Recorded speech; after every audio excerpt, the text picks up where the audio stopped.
You really don't need 20 different side hustles or a morning routine that makes you wake up at 4 a.m. to become the person you want to become.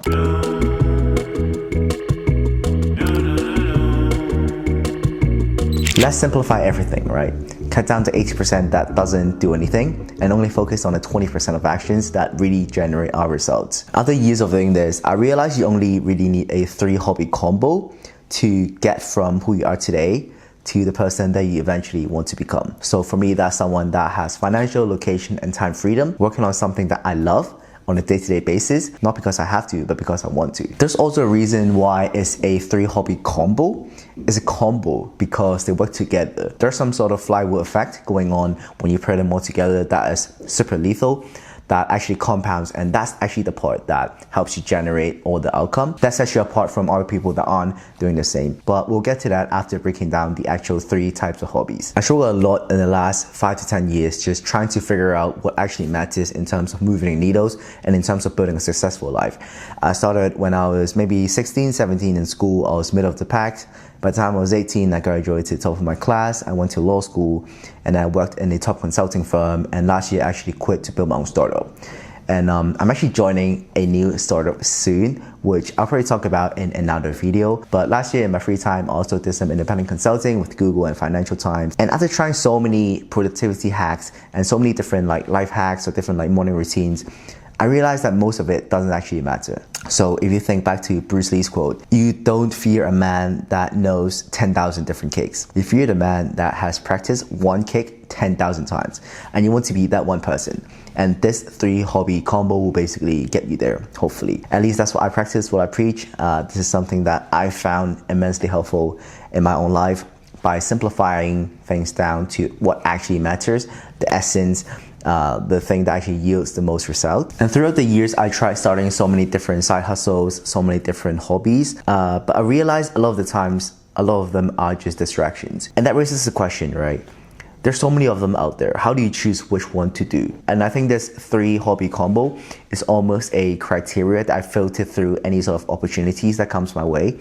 That helps me pick the ones that actually helps move the needle, if that makes sense. You know, life is short. There's so many things you want to do, but there's only so much time for you to do them. And there's another quote that I love.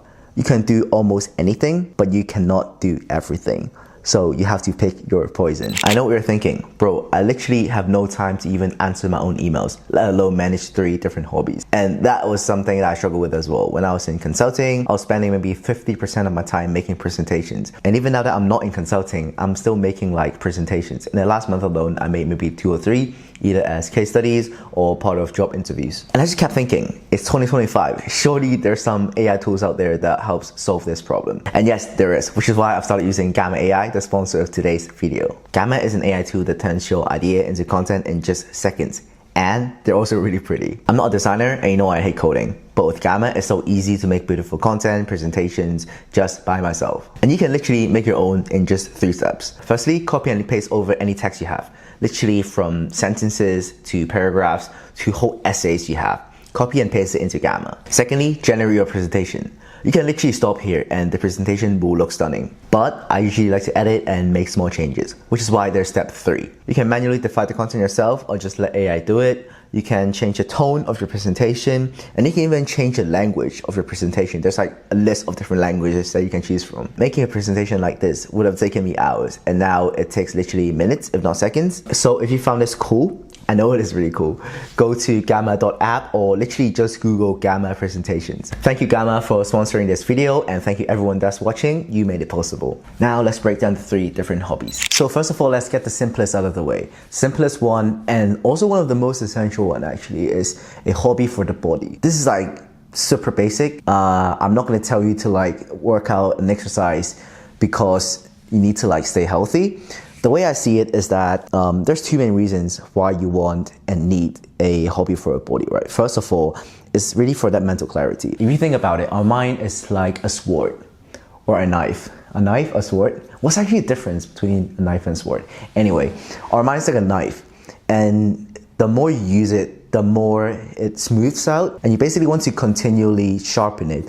And the way to sharpen your knife, which is your mind, is actually to exercise. I know that sounds a bit counterintuitive because obviously if your mind is the knife than what is exercising, which focuses on your body and your muscle, actually sharpens your mind. But if you're someone that regularly exercises, I think you'll get what I mean. By having a regular exercise and a regular hobby for your body, you actually make sure that you're always at that optimal level of performance. So that's the first reason I think it's so important to have a hobby for the body, because so many people forget it, so many people ignores it. And that's why when it comes to like super crucial times for decision making, they'll have blunders and they can't think really sharply. So I used to be a guy that doesn't really see the connection between exercising and my performance at work. But I think in the last year, I've had a little bit of shift. I've started doing more exercise just because I can get that time away from work to help my mind sort of synthesize the things I've learned throughout the day, and also for my mind to sort of take a break directly from work so it can have some space to like almost decompose and reflect on different things we've learned throughout the day. A great example is running. I never used to be a big runner. I just thought it's super boring. Like, why am I doing this for like half an hour when I can like go play football, right? But last year, I found myself going on a lot of runs. And when I go on these runs, I'm not like plugged in listening to music or even like listening to podcasts, which a lot of the times I would actually do because that feels like I'm productive. But I actually found these runs to be extremely beneficial for my creativity, but also for my emotional regulation. So whenever I go on these runs, like 30 minutes, I'll come back with like 10 new ideas for content. I'll come back with like 10 new different mental models that I've come up with and synthesized through listening to like hundreds of different podcasts in the last year. And I think the reason being is that usually we're not given that much space to think and reflect on these stuff. And that's why there's the term shower thought. Shower thought exists because when we're in the shower, that's the only time we're not using our phone, we're not consuming more information, when we actually have the time to just be in the moment and think. And going on runs, doing exercise really helps me do more of that intentionally. And it also acts as emotional regulation, right? And I think a lot of the times when I use social media, when I'm on Instagram scrolling, that's because I'm low-key anxious about something. Like, I'm stressed about something that's upcoming. I'm anxious about a conversation that I'll be having. I feel bad about something that happened this morning. That's why I just go on social media to numb myself. But doing exercise sort of like gives you something to do while your brain can regulate itself and detangle these kind of complex emotions. Again, I used to go to the gym listening to podcasts, which I've stopped doing because I realized instead of spending that time consuming more information, being active, moving around, and then actually letting my mind free and focusing on working out, my mind would already in the background sort of like regulate all my complex emotions. And then after coming out of the exercise, I'll feel like a new person. Which is why I say a hobby for your body is such a cheat code, especially if you do it well. It's so good for giving you mental clarity and really sharpening your mind like that knife, like that sharp knife it should be. And the second reason, which is something that I've not really heard a lot of people talk about, is like how hobby for the body acts as almost like an identity shift. There's this quote from Sahil Bloom. He said, "There's no such thing as a loser who wakes up at 5 a.m. and works out." And that is so true, right? Have you ever met a guy who like consistently goes to the gym maybe like 5 times a week, wakes up at 6 a.m. and is a loser? Not really. And once you get into the habit of having a hobby for your body, whether that is working out, going to the gym, whether that is kickboxing, or even playing football, basketball, your identity will soon follow, and you'll see yourself as someone that is disciplined, someone that keeps up with their own body and take care of their own health. And I think that's actually such a hidden benefit of having a hobby for the body. And the way I structure my hobby around my body is that I have a regular way of exercising by myself that's most convenient. And I sometimes throw in the mix of another sport that is more of a group activity. So my primary hobby for the body is going to the gym, weightlifting, because that's honestly the most consistent way and the most sort of like routine way for me to get exercise in, week out. So that's basically the base of my exercise, but you don't have to like do weighted exercise. You can do yoga, you can do running. A lot of people do running and jogging nowadays, or you can even do something like kickboxing. And on top of that, I'll sprinkle in a little bit of sport as well. So my main sport is football. I've also done a little bit of pickleball and a little bit of bouldering. And the way I see it is that these are almost like different skill trees. If you've played an RPG game before, these are like different skill trees, and you can level up in each of them, just whichever you like, right? Different people have their main sport, and you can choose to be like a one-trick pony, which only plays and main in one sport, or you can be like a balance master, or whatever name you come up with, and just play like in 10 different sports and making sure you're like pretty decent at all of them. So I think a hobby for the body is to make sure your mind is always as its sharpest and that your body is optimized for peak performance is such a key foundation for the next two types of hobby that we're going to talk about. And like I said, the three actually works like a combo, like a flywheel, which I'll explain afterwards. Okay, so sharpening your mind with a body hobby is good, but you gotta actually do something with it, which is what we're gonna talk about now. So let's grab a seat. So having a hobby for a body that sharpens your mind is good, but you actually need to do something with your mind, which is why we have hobby number 2, which is a hobby for your mind. Surprise. There's one key theme here that we're gonna talk about, which is learning. This hobby is all about learning and mastery. Heavily inspired by the book Mastery by Robert Greene, the guy who wrote 48 Laws of Power. But don't actually read that one, read Mastery instead. I think, personally speaking, it's a better read. Learning is how you can sort of improve yourself and get to your dream state. I'm not sure who you are, not sure what you want to be, but I'll talk about myself as an example, right? When I think of myself in 10 years, I want to be someone that is able to do things my way, is able to have financial, location, and time freedom, is able to put work out there that actually helps people, that is actually valuable, that can almost like help other people, if that makes sense. And the way to do that is to become someone that can do that, which a lot of the time is about learning. So what is this hobby for the mind? What are some examples? Now, learning in itself is like a meta hobby, but I guess you can break it down to more concrete examples. For example, like reading, listening to podcasts, watching interviews, or even going out for networking coffee chats. These are one types of learning hobby.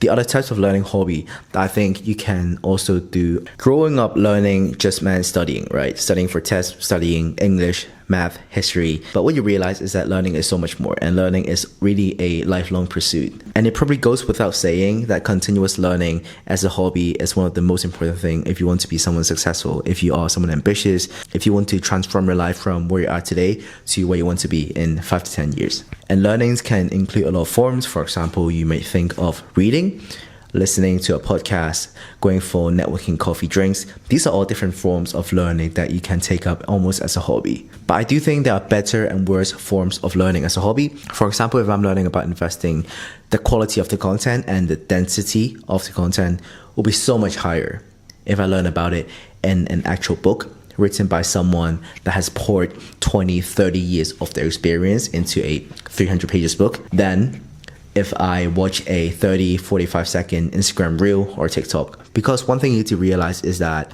a lot of these lower level sources of information on social media, for example, Instagram reels, TikTok, even newsletters, tweets, and blog posts, they are downstream products of more upstream sources like books and direct experience. And you basically want to get as close to the primary source as possible. And going back to our example, if you're learning about investing, you might want to read one of Warren Buffett's book instead of a finance Instagram person who basically talks about Buffett's principles but words down into a 45-second TikTok. I mean, think about it. By reading a book written by Buffett, he's directly translating his decades of experiences into a few hundred pages of words. All those words, every sentences, every paragraph, every page is meticulously planned out and is filled with all of his personal experiences, his learnings, what he wished he had known. Compare that to like an Instagram reel that a 25-year-old came up with after reading a whole Buffett book that he watered down into 30 seconds. Now, I'm not saying that all consumption on social media is bad, because I do that a lot of the times as well, and I do find it really beneficial. But what I'm saying is, if you do find some content that you find very useful, valuable on social media, try to find out where they came up with that content and then consume that instead. So a good example of how I do this is that, you know how on Instagram or TikTok, sometimes you get these short podcast clips? So like 10, 15 seconds highlights of a podcast. Sometimes I'll see them and I'll say, oh, that is actually really interesting. That's such a cool concept. What I'll do, I'll track back to the actual podcast episode, the full length version. Sometimes it's an hour and a half, sometimes it's 3 hours, and I'll actually listen to that podcast episode. And I think this learning hobby for the mind is one of the most fun, again, because you can take it anywhere, right? And I think that's what's so special about being an adult, right? There's no 6 or 10 subjects that you have to study. you can truly learn about whatever you're nerdy about, right? For example, you can spend this time learning about the English football history. And within like 6 months of doing that daily, you would have become a top 1% expert in English football history. Now, you can take that knowledge and then go apply it elsewhere, go monetize it. But that's for another day. Personally, I have infused learning into my life. So the way I practice learning as a hobby for the mind is that I read quite consistently. I listen to podcasts, and I have a few newsletters that I subscribe to. When I first started picking up reading as a hobby, I was really rigid in terms of trying to make it into a daily habit. So I think when I was about 16, 17, I was just getting into self-improvement. And back then I was trying to read 5-10 minutes every morning before school. So I would wake up literally like 15 minutes earlier so that I can get 10 minutes of reading in. And in the beginning, it was really hard because I'm not used to reading, right? My brain's not used to sitting there reading a book. My brain was used to like watching YouTube or like playing League of Legends or FIFA, for example. So yeah, I used to treat reading as a daily habit, but I think nowadays it has infused into my life so much. I don't have a rigid or structured way of doing it. I basically just pick up a book instead of maybe going on social media, and I do it either in the morning or when I'm commuting or before bed. And sometimes I also like to listen to podcasts and audiobooks, and when I'm like cleaning the dishes, when I am doing my laundry, when I'm mopping the floor. So we've talked about a hobby for your body and a hobby for your mind. So now you're making sure you're at peak performance. You're also making sure that you're actively consuming and absorbing new information that is high quality. But we're still missing one very, very key hobby that will complete the flywheel, which is a hobby for expression. It's all good and well when you've collected all this information, but unless you actively practice and apply it,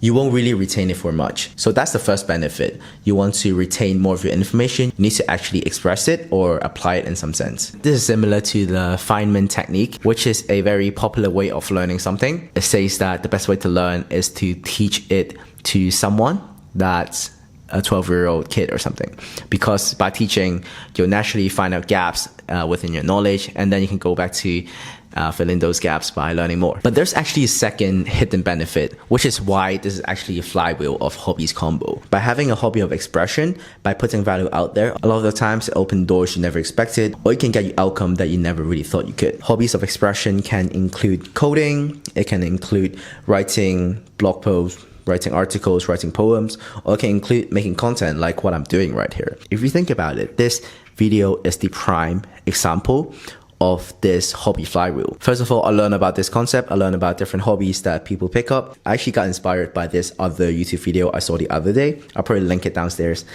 So that is my second hobby, right? That's the hobby for my mind. I was consuming, I was learning. And then I go to the gym, I do a workout. I prime my mind into a state where I can actually take my own spin on this video concept and introduce something new, which I can share with you guys. That's hobby number one, hobby for the body. And now, what you're watching right now is my hobby number 3. Yeah, also why is this so bright? And what you're seeing right now is hobby number 3 in practice. This is the creative expression of what I've learned combined with my personal experience. A few things will happen as a result of this hobby, of me making this video. First of all, I'll remember this hobby flywheel combo concept a lot better than if I had not made this video, because I literally have to tell it to you right now in person, right? And secondly, by me doing this and putting this out online, like if you're still watching, you probably have found value in this. You probably find that this concept is quite interesting, and I'm hoping that you will apply it to your own life. And by doing that, you're getting more value out of it as well. And maybe you'll consider subscribing to my channel if you're not already. Maybe you'll remember me, and next time if you see me on your YouTube home feed, maybe you'll click into my video, and that's how I grow my audience. And then once I grow my audience, there's like another tons of things I can do with it. So you can see where this is going, right? Yes, it is cool to have a hobby for the body, to make sure you're like healthy, have mental clarity. Yes, it is good to have a hobby where you're like continuously learning. But the most important, the most underrated hobby that honestly 90% of the people that I know aren't doing is a hobby for creative expression. And yes, in my example, this is making content, but there are so many other ways to practice this. For example, your hobby for expression can be coding, right? Like spend a weekend, code an app, right? Look at the state of AI right now. As someone non-technical, I was able to build a whole AI tool within a few months. There's so much you can do out there. Or just spend a weekend writing a poem, put it on Twitter, put it on Instagram. Find people that will, vibe with your stuff. We live in an age with the internet can connect us with people that basically vibe with our shit. And this is such an amazing thing that previous generations never had. You watching me right now is a miracle if you think about it. And I firmly believe we should take advantage of what we're given. So yeah, by now I think it's pretty self-explanatory why this is a combo and why this is a flywheel. If it's not clear, then let me try explain it again. First of all, you want a hobby for your mind, which will put your body at peak performance. You want to optimize it for mental clarity, which then primes you for hobby number 2, which is a hobby for learning. Again, these are all lifelong hobbies that I firmly believe everyone should be doing throughout their life. Now, this hobby for your mind, which is learning, will help you continuously become a better person. And then once you've learned enough, it's time for you to go into hobby number 3, which is hobby for expression. Coding, writing, making content, talking to people, teaching other people. And once you finish doing that, that actually helps you consolidate what you learn even more. And the flywheel continues. I hope you enjoyed this. This is all I got for you today. I thought this is just a really cool concept. A really cool way to think about, what hobbies you should pick up instead of like picking up 10 random hobbies. And all 3 of them has such great degrees of customizability. Is that even a word? Customizability. You get what I mean? Like, they are so customizable. There's so many different types of hobbies within each area that you can pick that it can be really unique, right? So for me, it was going to the gym/football, plus reading self-improvement, non-fiction business books, plus making content. For you, it can be doing Muay Thai, going on weekly coffee chats with startup founders, and then coding iPhone apps on your weekend.